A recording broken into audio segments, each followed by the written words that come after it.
आता आपण अर्धाच नारळ आहे तो भातामध्ये टाकला होता शिजवताना, अर्धा आहे तो असा पाकामध्ये टाकून घ्यायचा।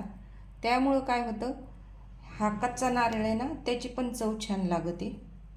भातावर काही टाकून घ्यायचा, मस्त होतो नैवेद्यासाठी हा भात। आणि प्रसादाचं पण भागून जातं आपलं नारळ पौर्णिमा दिवशी। नमस्कार, स्वागत आहे आपल्या चॅनलवरती। आज आपल्याला नारळी पौर्णिमेसाठी नारळी भात करायचा आहे। हा भात नारळी पौर्णिमेच्या प्रसादासाठी आणि नैवेद्यासाठी बनवायचा आहे। साहित्य घेतले आपण 1 वाटी तांदूळ, हे सुकं खोबरं आणि ओलं खोबरं 1 वाटी घेतले, अर्धा वाटी गूळ घेतलाय, 1 चमचा तूप घेतले, 4 बदाम घेतलेत, 4 काजू घेतलेत, 3 विलायची घेतल्यात, थोडीशी दालचिनी, 4 लवंगा आणि 4 मिरे घेतलेत। भात शिजविण्यासाठी पाणी घेतलंय। हा अर्धा वाटी गूळ एका पातेल्यामध्ये काढून घ्यायचा आहे आपल्याला। ह्याच वाटीने आपण 1 वाटी तांदूळ घेतलेले आणि अर्धा वाटी गूळ। ह्या गुळामध्ये अंदाजाने 4 चमचे पाणी टाकायचे। हे पाणी टाकून साईडला ठेवून घ्यायचं। हे आता गॅस चालू केलाय, त्यावरती हे पातेलं ठेवून घ्यायचं।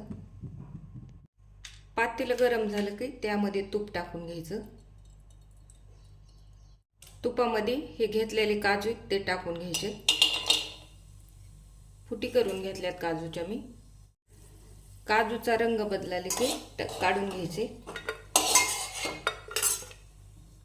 त्याच तुपामध्ये हे 4 बदाम तळून घ्यायचेत आपल्याला। बदाम तळून झाले की ते पण काढून घ्यायचेत। 2 विलायच्या तोंड फोडून दालचिनीचे तुकडे आणि लवंगा मिरे ते आपण ह्या तुपामध्ये टाकून घेतलेत।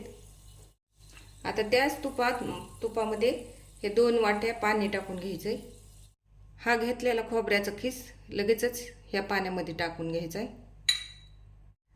पाण्याला उकळी येईपर्यंत आपल्याला हे घेतलेले तांदूळ आहेत ते स्वच्छ धुवून घ्यायचे।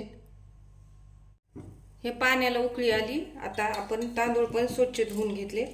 तर आता ह्या उकळीमध्ये तांदूळ टाकून घ्यायचे। तांदूळ धुतलेला आपण आदनामध्ये टाकून घेतले उकळी आलेल्या पाण्यामध्ये। तर आता हा नारळाचा अर्धा खिस आहे तो मी ह्या भातामध्ये टाकणार आहे। हे बघा, भात म्हणजे धुतलेल्या तांदळामध्ये मिक्स करून घ्यायचं व्यवस्थित।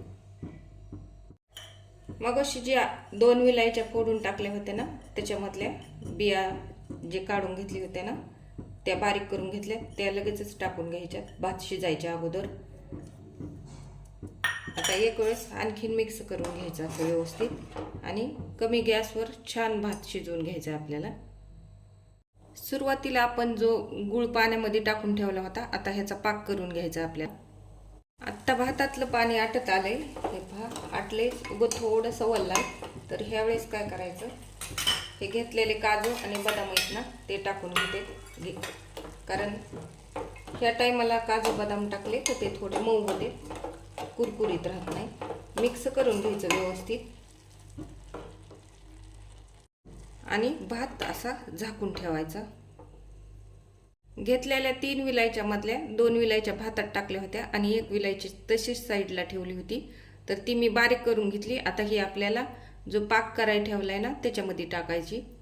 आता भात आपला शिजलेला आहे, तर गॅस बंद करून घ्यायले। भात शिजविण्यापेक्षा जास्त वाफेवर ठेवायचा, म्हणजे भात छान होतो, चिकट होत नाही, मोकळा सुटसुटीत होतो। भात पण आपला तयार आहे आणि हा केलेला पाकही तो पण तयार आहे। पाक आपल्याला जास्त घट्ट करायचा नाही, बोटाला फक्त चिकट लागला पाहिजे। आपला जो मोहळाचा मध असतो ना त्याच्यासारखा पाक करायचा। बऱ्याच वेळेस काय होतं, पाकामध्ये भात शिजविलेला असतो तर तो भात वेगळा लागतो खायला चवीला आणि हा भात वेगळा लागतो।